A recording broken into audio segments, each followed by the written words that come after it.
Welcome into another edition of Inside Carolina's Game Plan.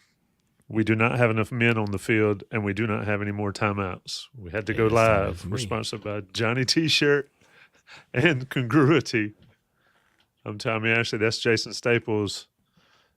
The ringleader of the crew will be here shortly. Greg Barnes, of course, will join us. But we're going to get started early. You had a late tea time, right? Yeah, really. I don't know. It gets dark. David Klein in the chat says, yes, well, Tommy's trying to watch baseball. You don't, we got the TVs over there. You don't think he's got some LED glow balls or the ones that I like? So my girls like the LED ones because they light up when you hit them, but I got the ones that you use the UV light on, and then they glow up. They basically fly pretty much like a regular ball, but they have a paint job that'll hold the fluorescent stuff. So they'll glow for a few minutes after you first hit it. So it doesn't matter if it's dark. I'll go out there sometimes when it's pitch black and hit a few balls. We will have to ask Greg about that. I've played it in the dark like once or twice in my life, but it was lit up. And what's the place, the par 3 place in Raleigh, Knights Play or whatever you can play at night. Yeah. But look, I hit it too far afield to be playing at night too much. I don't want to be searching in some of those woods in the dark. Greg, we're just talking about nighttime golf waiting for you. With how I hit them sometimes, it doesn't really matter whether it's daytime or night. I might not find it either way. I mean, if it's far enough in the woods, it's not going to matter. And the good thing about, like I said, those fluorescent ones is that they stay they stay glowing enough that you actually might be able to find that sometimes in the woods after dark easier than you'd find a regular one in there. So that's not so bad. They do fly about a club length short relative to a high quality urethane ball, but look at the look on Barnes's face. He's like, golf at night? That's nonsense. I just go to my simulator in the garage. No, I've never done it, but it sounds like a fun time. Do you have a simulator, Greg? That's the real question. I do not. Are you sure you don't? I do not. Give it time. You got to get one. He knows somebody that's got one. Oh, okay. I see. You just go over to somebody's house. There's a few of them around. I just my driver just exploded on impact 2 days ago. You cracked the face? No. It was welcome it's a carbon to the back. Golf Pro podcast. Oh. And I hit it, and all of a sudden there was just this sound, and I looked back at it, and it's just shattered in the back. Ball went straight, just didn't go very far. We're letting the massive crowd get in here for the live game plan as we talk golf and baseball and all that. Well, I know that's what everybody wants to talk about. I mean, I'm wearing there is no off season right now on this sweatshirt, but I can promise you right now, a lot of UNC fans and a lot of fans of the other program that I also cover would both rather it be off season right now, so they can kind of get moving on the next phase of things. But here we are. Golfer in the chat, I have a Top Flight. One of those 9 club or 6 club set drivers. That's the only thing I can hit down the middle. Let's talk football. And golfer, that was a TaylorMade M4. Or no, I'm sorry. No, that was it's a TaylorMade Stealth 2 is what it was. Stealth 2 Plus. So yeah. Lordy mercy. Let me get this train on the track. If you're playing golf on Saturday, you'll understand that maybe we'll talk about that. Next week during the bye week, we'll just have a straight golf podcast. Hey, I had to go to my long driver. Oh, my Lord. How long is your long driver? It's the max shaft length. What is that? 48? 48 or whatever it is. So yeah, I had to go to that when I was out there because Gene Triplehorn asked, is this part of the podcast? This is it, buddy. Supposed to be 75 and sunny on Saturday. We're contractually obligated for an hour, so we got to fill it up a little bit here. Yeah, we'll go ahead and start. There's enough people in here throwing tomatoes at us, so let's get started. I do think it's ridiculous people to pay $500 for a driver when you hit it maybe 12 times a round. It's the most Anyway, important club in the bag. I don't agree with that. We can have that discussion later. I I can agree stir with up Greg there. discussion. I think it's my 100 and in club. I think it's my 52 wedge is my most important club and my putter. The difference in how far off one is versus the other. If you're a little off with 52, you're okay. You're just a little off with the driver. You're taking 2 extra strokes there.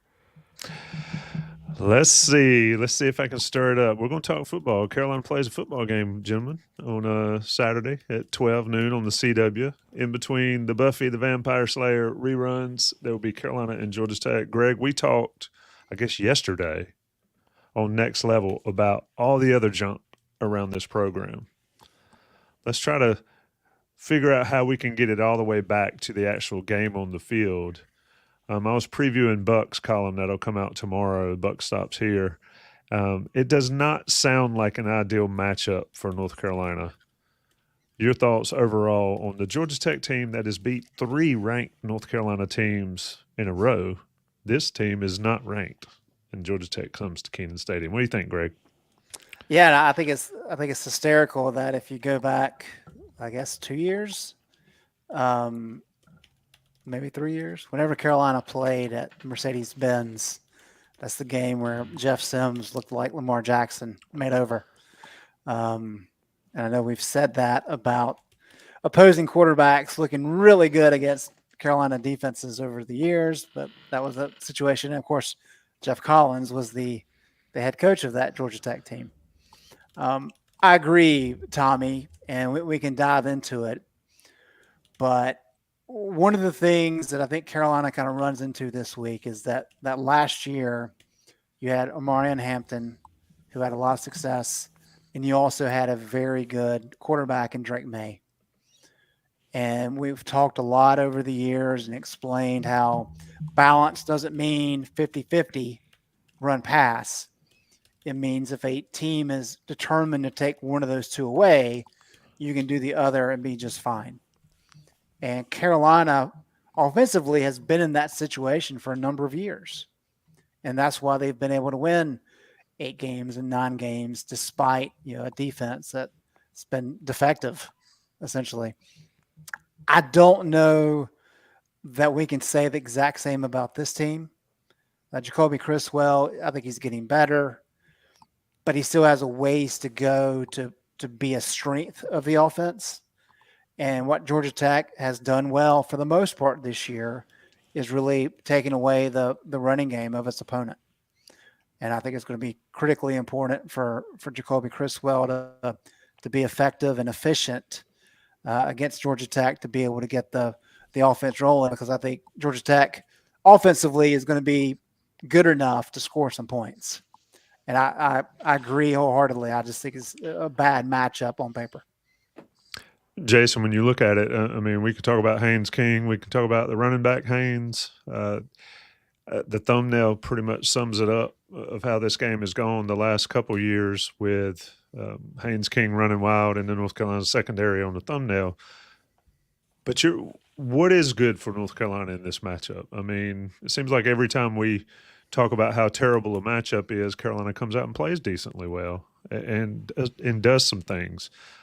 So we're going to do the reverse mojo. Is there anything in this game that you see that is a positive for North Carolina? I think Buck will point out in his column tomorrow that Georgia Tech's field goal kicker is 50% this year. He's dead last in the ACC. Carolina has that advantage. But what do you see, Jason?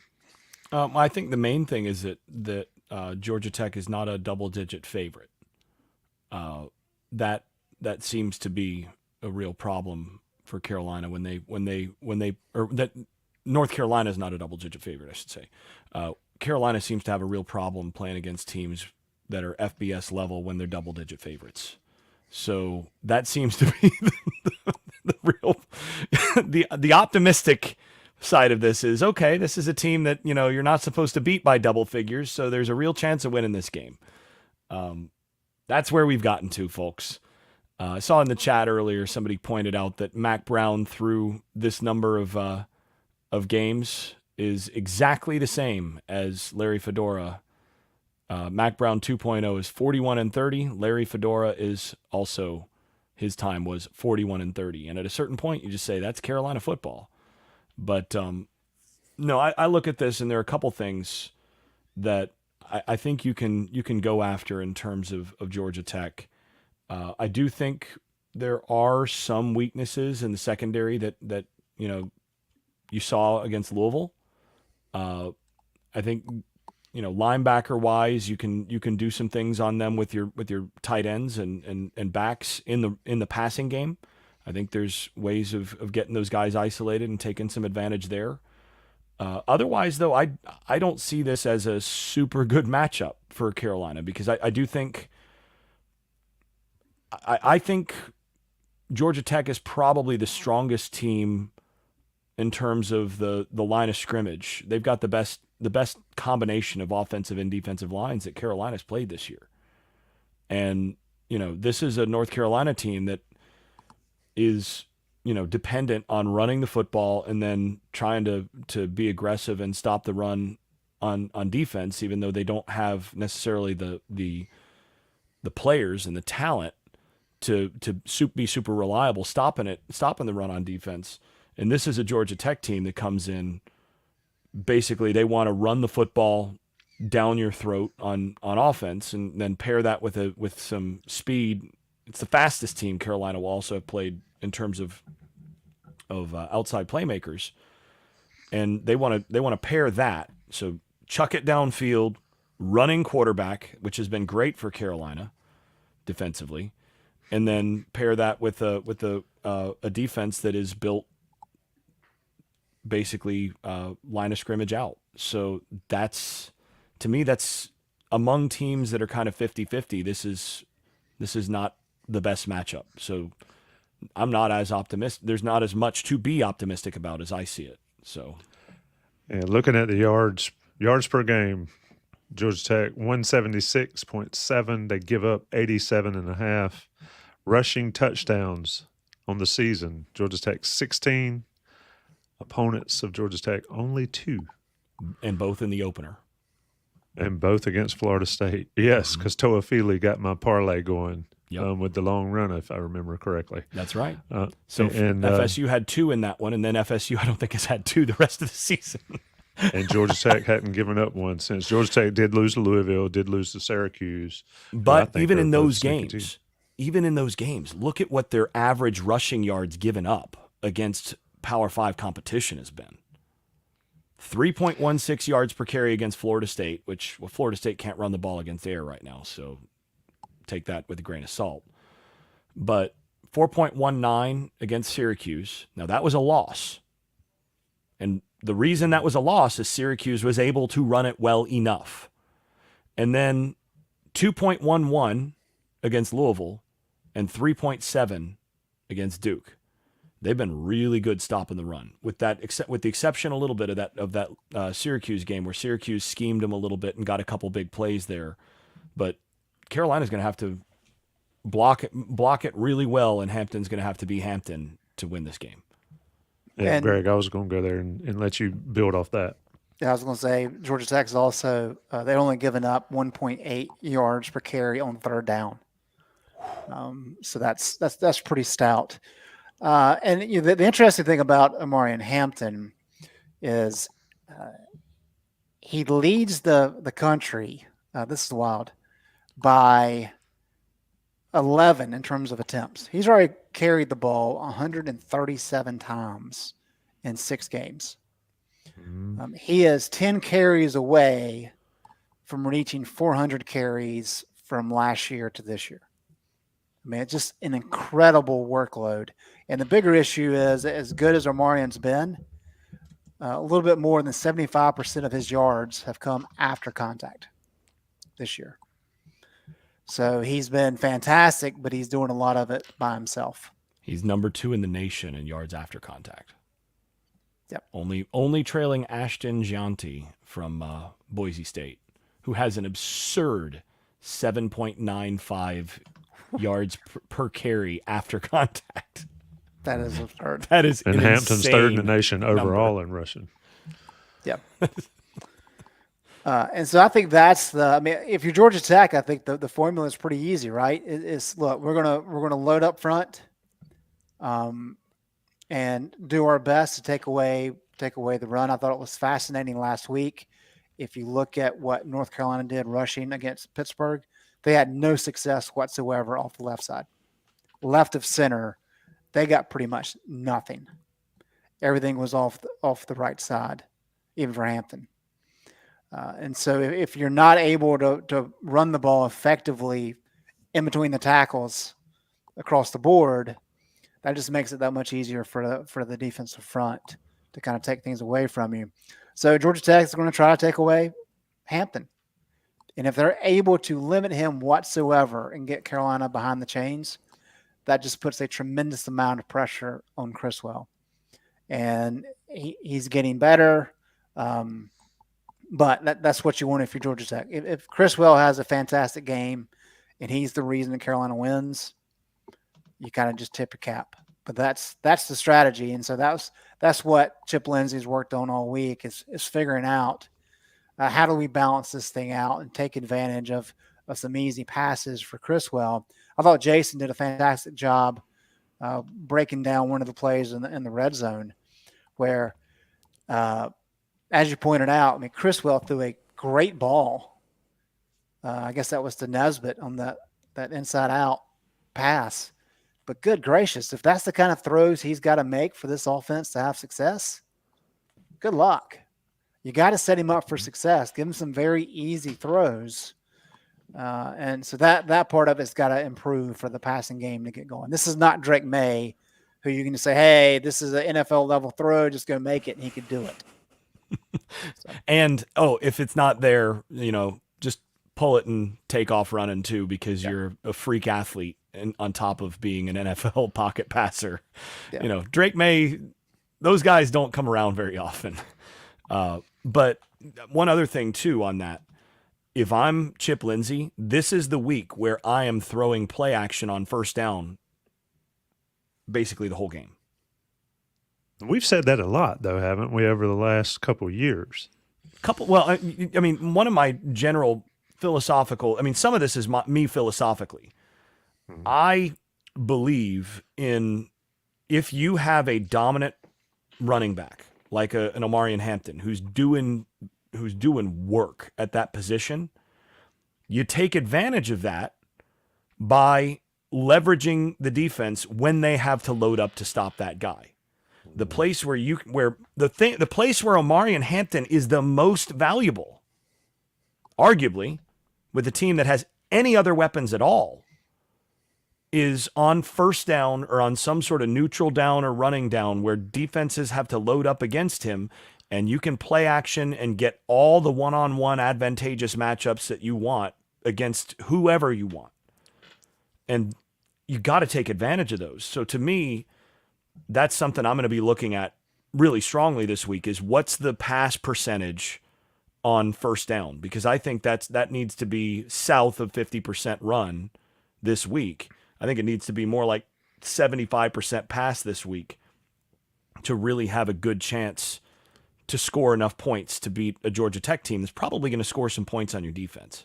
Tommy, I don't have the first down stats in front of me, but to kind of illustrate Jason's point here, Jacoby Criswell, and this number is actually pretty consistent with last year as well. So this is somewhat of a component of Chip Lindsey's scheme. But Criswell is only working out of play action on roughly 25% of his dropbacks. But in those plays, he's got the highest grade of any of his concepts, 76.3, adjusted completion percentage, 63.2. This is the number of interest. 4 big-time throws versus 2 turnover-worthy plays. So when he has that little bit of a decoy with play action, it's helping him. If you take away play action and look what he's done without play action, his grades is 61.7. And get this, 0 big-time throws, 6 turnover-worthy plays.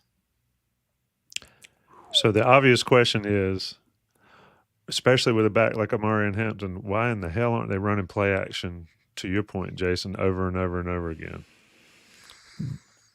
Don't get me started on this, or we might have a serious monologue. Hey, we got time to kill.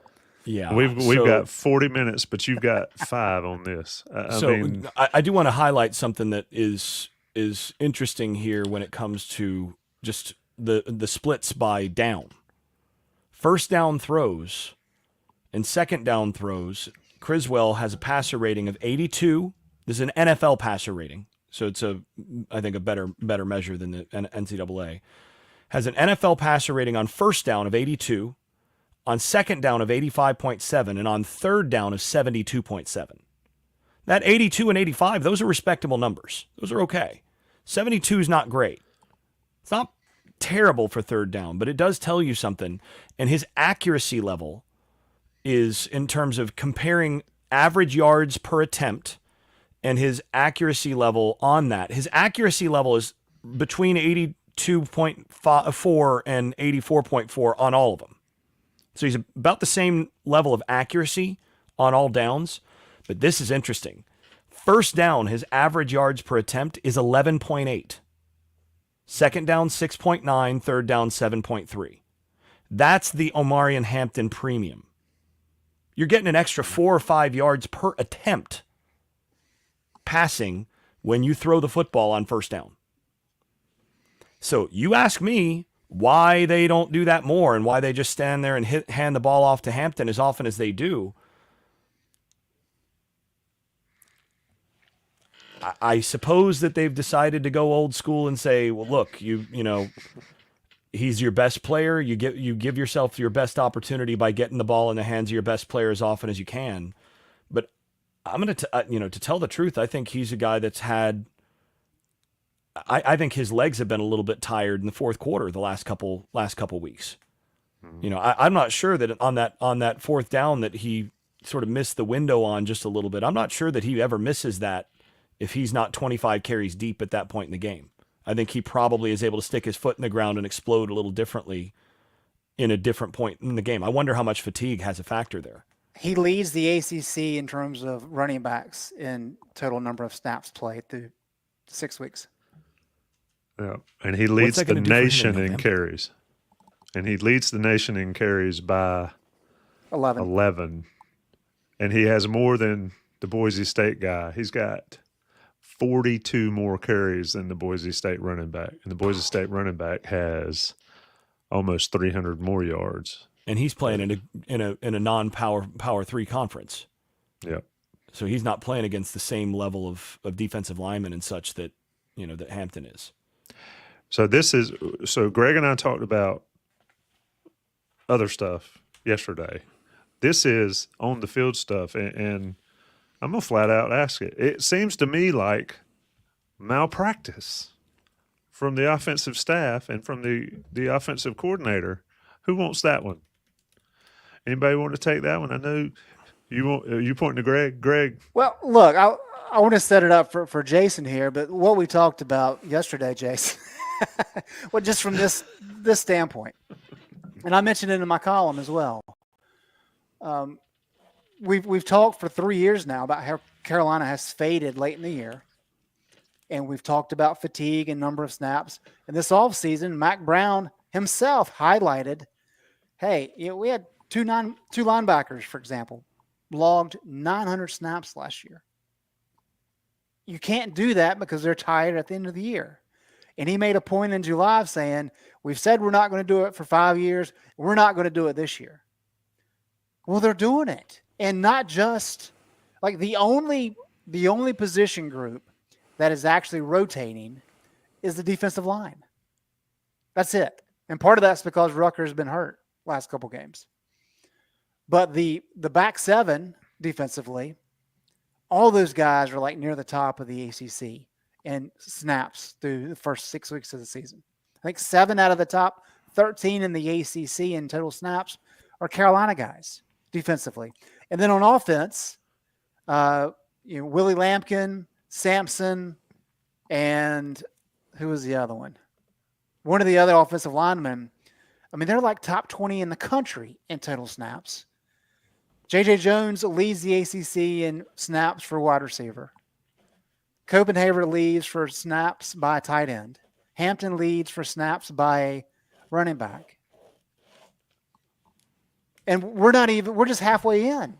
So if the issue the last couple of years have been that these guys are getting fatigued and they can't do what they need to do late in games and late in the season, what's going to happen this year when all these guys are already loading up on snaps? You're not building depth for one, but if Hampton is already a little bit gassed, you've got 6 straight ACC games coming up. So that's me teeing it up for you, Jason. Like, what's going on?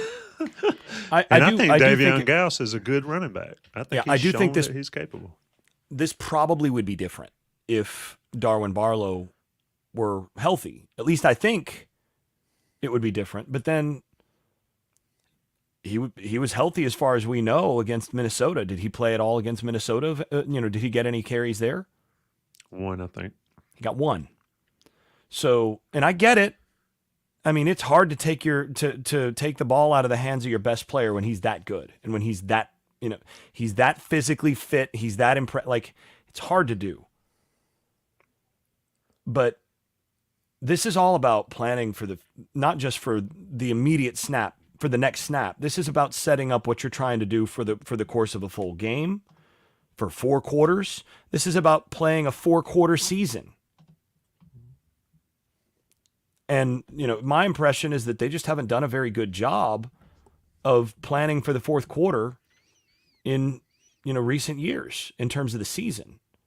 And you just gave a whole host of reasons why it's like that this year again. I don't have a whole lot more to add than that. I just would think maybe if Barlow were healthy, maybe there would be a little bit different. But the thing is, like you were saying when I interrupted you, Tommy, Davion Gauss has been pretty good. Mm-hmm. He's been an efficient runner every time they've handed it to him, and he's been good in terms of handling his responsibilities as a pass blocker. At a certain point, are you leaving yards on the field when you hand it to Gauss? Probably, compared to Hampton in certain cases. I can think of one last week that Hampton might have taken further that Gauss, got, 10 or 12 or whatever, and Hampton might have taken for, 25 or whatever. But sometimes you have to make that sacrifice now in order to be in a better position, in the stretch run. And that's both within the game and in the season. I don't understand the whole thing. I get that it's hard to do that. It's hard to play other guys when you're trying to win games, and it's all about playing your best players. But I'm very much of the belief that, if your number 2 guy is 85% of your number 1, and your number 1 is starting to get a little tired, a lot of times that 85% is actually the better player in the moment, and is certainly the better player adjusted over the game when you can get 95% of your number 1 in certain stretch snaps that you actually absolutely need him. He's averaging 6 yards per carry. That's what I was about to say. 33 carries, 6 yards a carry. He's performed. I know the fallback is, like you said, the Barlow injury, and that's a tough one. All they say is lower body there, and they could use him, but Gauss has proven to be worthy. I don't know. Anything left on the offensive side for North Carolina? I think this is a game Nate McCullum could play well. The J.J. Jones leading the ACC in snaps is still interesting to me. Christian Hamilton being hurt has changed that a little bit, and Chris Culliver doing his thing has certainly affected some of that. But you've got McCullum, Greg, any receiver that could be a difference maker in this game against the Georgia Tech team that can give it up a little bit on that side. Well, I think Kobe Pasour has been really good in the little bit that he's played. I guess he's started a couple games now, but I think he's a nice piece for this offense. But as we talked about earlier, I really think it's a matter of, Chip Lindsey's got to figure out a way with Jacoby Criswell as his quarterback to give his guys opportunities, to get the ball to the playmakers as simple as you can, and make it easy. And I don't know that we've necessarily seen that at times. If Criswell has all day to throw, then of course guys can run open and those types of things. But when you don't have a lot of time, what are your outlets? and not just one check down, but maybe you have a couple that are easy throws. And I know they've leaned a lot on the tight ends, and that's fine. But I think that's kind of more of the interesting thing. Jason, have you watched? I know you watched obviously the Florida State game. Is Georgia Tech doing anything unique defensively in terms of having success, slowing down the run, and being a little bit exposed on the back end? That sounds a lot like what my buddy Pat Narduzzi likes to do with shutting down the run at all costs, even if you give up some on the backside.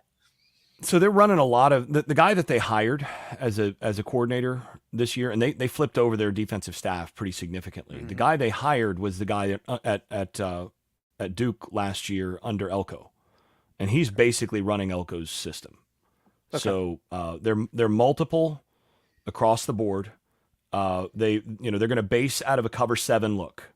So that's a quarters family coverage. So you're going to have 4 guys generally lined up in a way where they're going to have the ability to have 4 guys responsible for 4 deep zones, but they're going to match that, and they coach it pretty well, as far as I can tell. They're going to match that across the board, and what they're doing is they are really aggressive in how they send their safeties. So, if they're in a cover 7, one of the things cover 7 does is, depending on how you match it, one of those safeties is generally going to be in the run fit. So he gives you an 8th guy or a 7th guy, depending on what your box count is. He's going to give you your 7th or your 8th guy as a secondary run fit somewhere.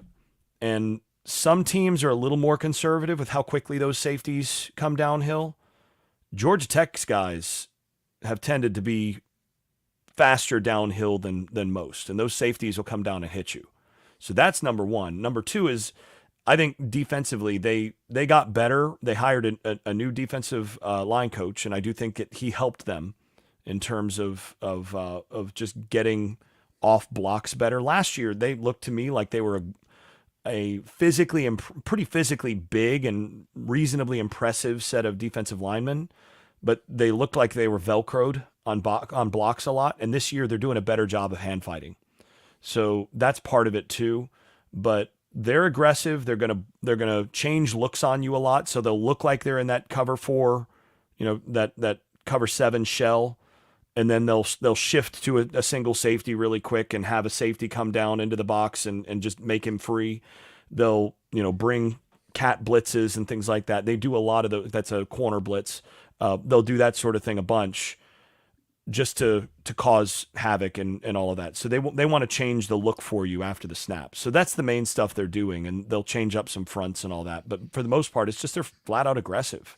And, they have been really impressive to me. This is maybe the most impressive thing to me about that defense is they've tackled really well in open space. This is a good tackling team. Actually, I'm going to look up the numbers while we're thinking about this. I'm going to look up the numbers on their missed tackles on the season, because I bet it's pretty good. All right. Do it while I'm doing the reads here. They've got only 6 sacks on the season. I've got an interesting stat on the other side. But first, it is Johnny T-Shirt, and JohnnyT-Shirt.com sponsors of this show. Get your swag at Johnny T-Shirt if you're so inclined to go see them on East Franklin Street. They're great to go. Tell them Inside Carolina sent you. Tell them the code. You get 10% off your order. Basketball season's around the corner. The blue-white game is right after the Carolina football game. If you need basketball swag before the game, go there. Get that. Go to the football game and then go over to the basketball arena. Do your thing there with Johnny T-Shirt gear. Tailgate, home gate, Christmas ornaments. That's coming up. They've got those. They've got anything you need. JohnnyT-Shirt.com and Johnny T-Shirt on East Franklin Street. National guys pay the bills. This game plan. All right, boys, we're back. Jason, you got that stat handy yet? Yeah, and they do look pretty good on this. So, they don't have a bunch of guys with really high missed tackle numbers. You're looking at their safeties. A couple of safeties have a few more in terms of percentage than I'd like, but on the whole, they're pretty good. But yeah, I think it's hard to parse these numbers on PFF the way that they do it. They don't have a team number, But just looking at this, I see a lot of guys with 0 missed tackles on the year and some starters here. And, when you get that, that's, you got 139 total snaps, 0 missed tackles, 176 total snaps, 0 missed tackles, 151 snaps, 0 missed tackles. Corner with 119 snaps, 0 missed tackles. At a certain point, like, that tells you that those guys are getting guys down in the open field. Yes, indeed. Let's flip over to the other side of the ball, and Greg, I'm going to let you start on Carolina defense. I've got a stat for you. How many times has Haynes King been sacked this season? 2. Once. Once. Yeah. 1 sack allowed, and That was last against week, right? Duke Yeah. last weekend. Greg, you talked about defensive line. Those guys have got to play well, and they've got to somehow keep him in the pocket. A guy like Des Evans cannot crash the edge, or Tyler Thompson or Jabron Harvey or whoever's playing edge, or Kamen Rucker. What's the key here to control Haynes? And if it's not Haynes, it's the running back Haynes. Well, there's a couple things here that I want to get to, but number one is, of course, Georgia Tech ran all over North Carolina last year. I think they averaged like 7 yards per carry, rushed for 350 yards. And because Carolina had no success whatsoever limiting the run, that kind of opens up the passing game as well. Haynes King, when kept clean last year, was 20 of 23 for 252 yards passing with 3 touchdowns. And so I think when you start looking at what he's done this year, when he's kept clean, he's got a 92 grade. He's got an 88.8% adjusted completion percentage. Good Lord, he's already thrown for 1,280 yards, 7 touchdowns when kept clean. That is stout. So, we've talked earlier about balance. You got to be able to limit one phase of the game. And all coaches like to be able to stop the run. You got to be able to do that, of course, but then you got to have some success against Haynes King, because under pressure, his grade's a 50. So that's a massive difference from 92 to 50. But kind of to your point, Tom, he's only been pressured on 18% of his dropbacks. So I think this is a game where North Carolina needs Kamen Rucker to have his coming out party now that he's back healthy, and for him to have a very big game. Because where Carolina has really struggled has been being able to get effective pressure on opposing quarterbacks. And what we saw last week, Eli Holstein, I thought did a fantastic job of whenever the pocket started to break down just a little bit, and even just on scrambles, he was really good at finding space and picking up yardage. And Haynes King did that last year. He's done that a bunch. He's a good quarterback. So Carolina has to be effective in not only getting pressure, but preventing him, staying true to their fits, staying true to their gaps, and not letting him scramble out and pick up yards on the ground, just trying to get away from that pressure. It's a big, tall task. It's a difficult thing, but Carolina has to do much better than they did last week against Pittsburgh, because I think Haynes King is a good bit better quarterback than Holstein is right now.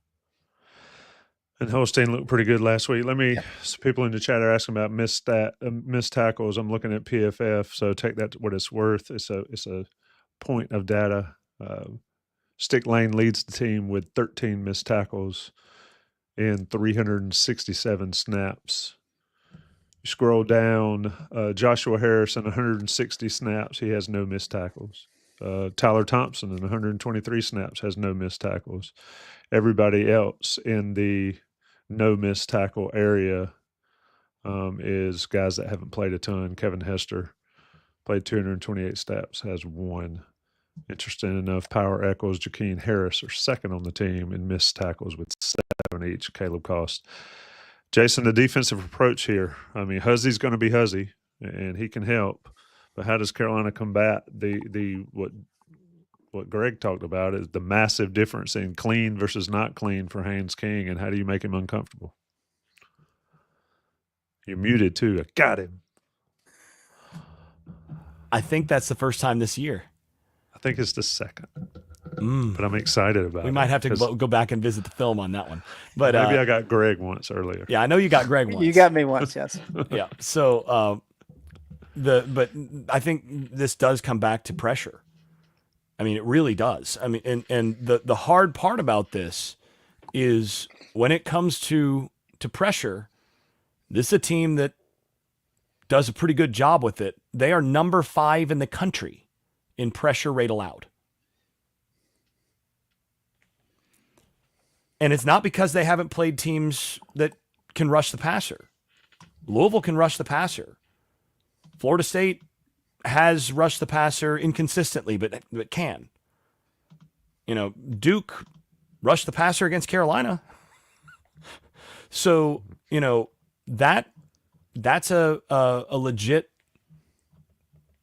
that to me, the ball game comes down very much to me to how well Carolina is going to be able to pressure them on offense without giving up too much in the back end.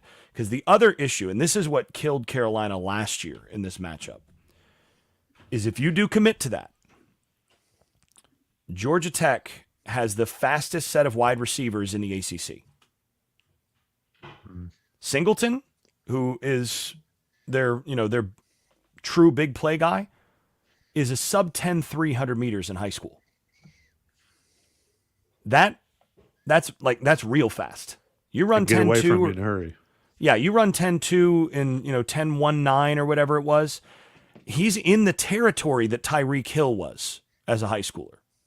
Just a tiny bit behind where Tyreek Hill was. That's really, really fast. And they've got, I think when I looked at the numbers, I think they've got 4 guys who ran 10-7 or better in high school at wide receiver. So, you know, that's a big deal. And, you know, that's the problem is that when you play against a team that you have to pressure, and yeah, I'm looking at the numbers. Singleton sub 10, what he's about sub 10-3, I think it was. Christian Leary ran 10-5-0 in high school. Chase Lane ran a 23:04 200 meters and won the Texas 6A State 400 meters. And then you've got Malik Rutherford, their slot receiver, who's the twitchiest of the bunch. And the problem is that, you know, even a guy like Huzzy, who's really, really good, he doesn't run 10-5. He doesn't run 10-4. You have to be really precise with how you play them. And this is why King's numbers are so high when he is kept clean, because those guys are creating separation just with flat out speed. And they do screen you to death on the outside too, and they block those pretty well. So find a way to get pressure without pulling any safeties out of the deep zones, because you're going to need them against those guys. Oh, and by the way, stop the screens while you're stopping their run game. They're a hard team to play against, and you know, frankly, I'm a little surprised right now that they only have 2 losses, or that they have 2 losses. I don't think they should have lost to that Syracuse team, but you know, this is one Carolina's corners are going to have to hold up, because you're going to have to play one-on-one on them, and you can't give up the verticals that they did last year or some of the seams in the screen game. Yeah, Tommy, I want to add this in about just kind of Georgia Tech offensively as a whole. When you look at teams that Carolina has already played, we've talked about quality of schedule. But if you look at F+, which is a combination of FEI, which is points per possession advantage, and then SP+, Bill Connolly's kind of efficiency metric. When you combine those, you get F+. We start looking at some of these numbers of teams that Carolina has played. Minnesota ranks 62nd offensively, which is actually pretty good for them. Pittsburgh, number 50. James Madison, number 57. Duke, number 83. And then you got Georgia Tech at number 20. So this very well, it probably is going to be the best offense that Carolina plays this year. And we've talked a lot about Haynes King, but Jamal Haynes is a fantastic back as well. I mean, when you look at kind of what he's done, he's averaging about 5 yards per carry. And he's broken off a number of big runs. He's got a 35-yarder, 36-yarder, 39-yarder, and then several more over 10 yards. So he's a good back. He's let's look at the numbers here. A little bit more than 50% of his snaps are after contact. He's got 18 forced missed tackles on the year. And Brent Key's an offensive line coach. So you can kind of see that in his team's offensive approach, and they've been very effective in it. And so what we talked earlier about Carolina's offense is going to have to be able to take advantage of their opportunities and score some points, because I think this Georgia Tech offense, if Carolina's not careful, can stack a lot of possessions with points. And it gets down into the situation of they're going to have good drives into scoring zones. Can you hold them to field goals, and can you force some turnovers? And I think that's going to be the key for North Carolina. So, Jason, why in the world is the spread 4 or something low like that? Why? Enlighten us.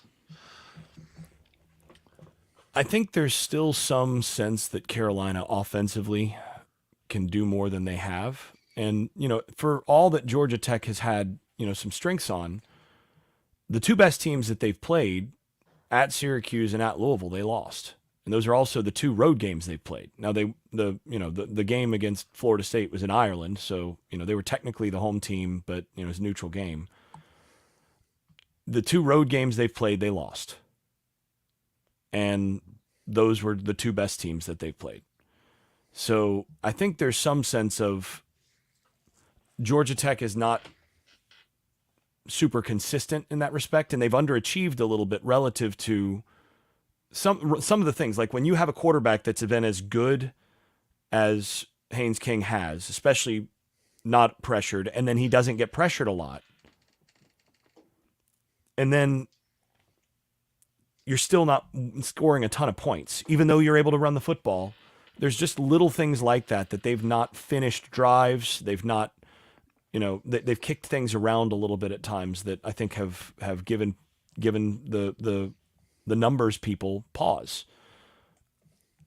I would have this a little bit higher of a spread, but I do think Carolina has a chance to score some points in this because of some of the secondary stuff and because of how Criswell has looked. So I think that's probably it. Those factors. Tommy, if we look at covers.com, it's just one source for betting lines. But over North Carolina's last 13 games, Carolina is 1-11-1 against the spread. And the only time they've covered was against Campbell last year, who was, of course, an FCS opponent. So that kind of speaks to what Jason's saying, is that you have to understand when we start talking about point spreads, public perception plays a role in that. Yes, the bookies want to make sure they kind of get a good idea of what the line is, but effectively what they're trying to do by and large is hit the sweet spot, right? Mm-hmm.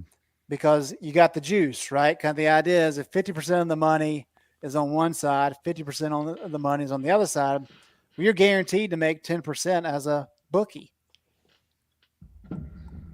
Now, when you start talking about big money plays and those kind of things, it changes the dynamics a little bit. But by and large, that's kind of what you're looking at. So there's this perception that Carolina should be better than what they are. And that could be playing a role into this as well. Is that perception or is that reality? Well, we have 7 minutes, and we want to dive into that. that was yesterday's show. Right. Part 2. So y'all go ahead and write your predictions down. I think Jason's done it. Don't show it yet. Talk about congruity. Matt at congruityhr.com. Hold on a second. Let me get it over here. Right here. Email Matt at congruityhr.com for your free small to mid-sized business assessment. They've got great customer service, great technology support.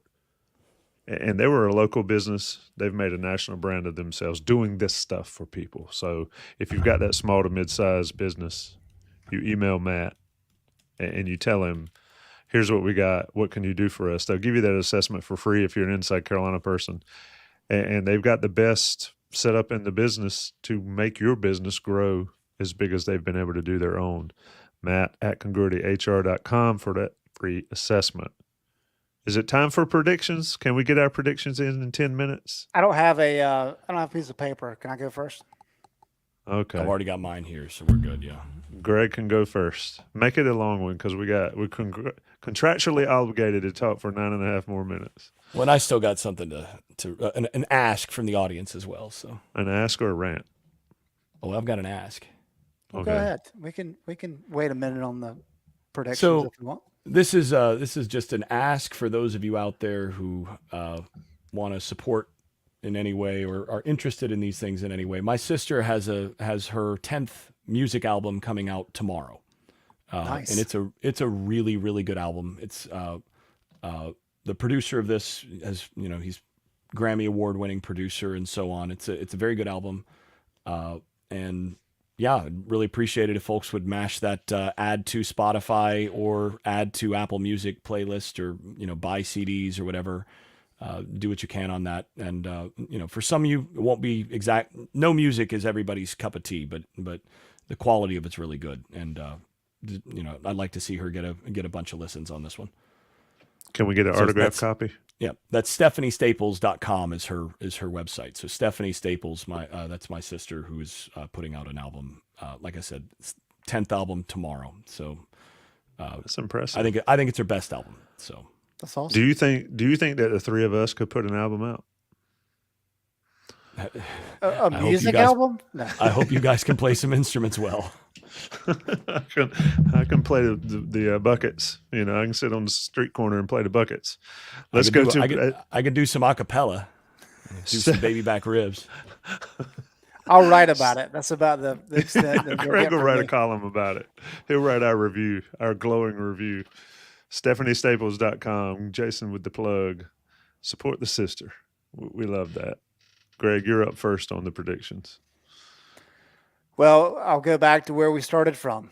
I think some games just don't match up well for you, and I think this is one of those games, as we've said time and time again. It's a game won in the trenches. Can Carolina win this game? Of course they can. But if everything kind of goes status quo and there's not a big turnover differential, I just think Georgia Tech's the way they play and the way they're having success along the line of scrimmage, I give them the victory with it being on the road for Georgia Tech. Hopefully that'll help North Carolina a little bit. And yeah, I think having K'Mon Rucker back will help. I think Criswell's making strides. Offensive line, playing a lot of snaps, but they need to gel and keep coming on. So I think Mack was right to an extent that they played quite possibly their best game against Pitt. They need to continue on that front. So because of that, I think it'll be somewhat close. But I've got this one, Georgia Tech winning 31-28.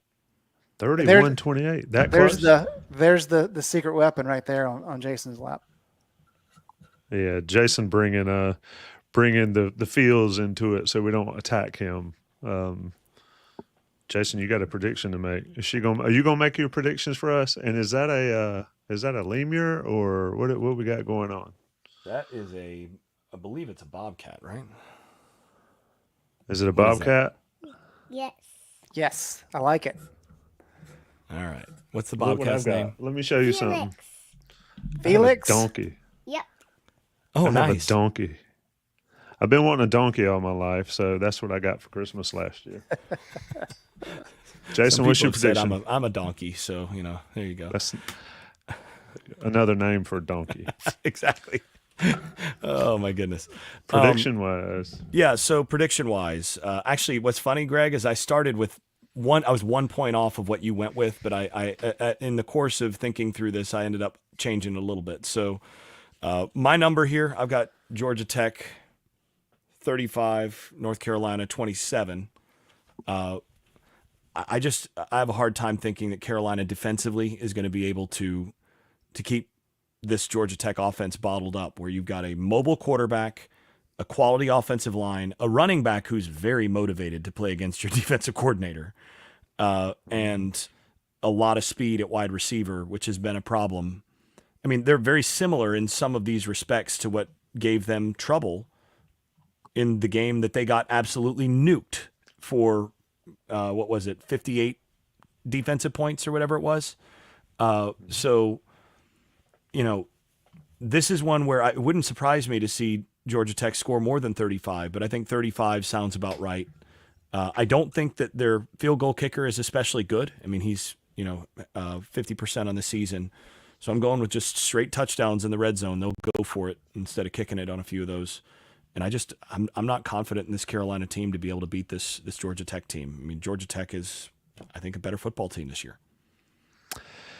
Yeah, it's interesting that Carolina's not favored. Will they play better not being favored? Because like y'all have talked about, and like Greg's pointed out, if they're favored, and especially if it's by 10 or more, then it's a loss or close to it. The spread thing is concerning too. 1-11-1 in the last 13 in the spread. I'm going a little bit bigger than you guys have gone. I'm going 45-26 Georgia Tech. That number I got in the box is Greg's, just marking it just so Buck Sanders doesn't short me out of a win. 45-26. I think Criswell plays better, but one or two miscues and a couple missed passes gives Georgia Tech the opportunity to score a few more points. They haven't scored that many points this season, and quite frankly, I'm surprised with all we've talked about that they're not better than they are. So maybe Carolina pulls one out. Heading into a bye week, this Carolina program needs it. Our next level was entitled Carolina Football on the Brink. Somebody asked, is that the season or the program? The next response was both, and I believe that's where we are. Carolina, Georgia Tech, Saturday at noon. What's her prediction, Jason? Who do you think is going to win this weekend? North Carolina or Georgia Tech? Georgia Tech. Smart girl. When you lose the kids, you've lost everything. Carolina, Georgia Tech, This Saturday. is a child who would like to see North Carolina win. We shall talk on the day after. Check out Inside Carolina Live Hang on. at 9 o'clock. I You got one thing more stat. to answer your point there about why Georgia Tech hasn't scored more. Jason, how many possessions were in the Florida State game? 9. Georgia Tech ranks 24th nationally in points per possession. So they just, because of their style of play and because of that game especially, they just haven't had as many possessions, but they've been very efficient. I was trying to find time of possession. They average, and I know that doesn't matter, but they only average 29 and a half minutes. Right, but it's the pace that's the difference. So it's not a matter of the actual time of possession. It's what happens and how many possessions each team gets. And they played a lot of low possession games. A lot of chat stuff, a lot of predictions in the chat. Some got Carolina, some got Georgia Tech. We shall see on Saturday. Thanks, gentlemen. And young lady, thank you for brightening our day.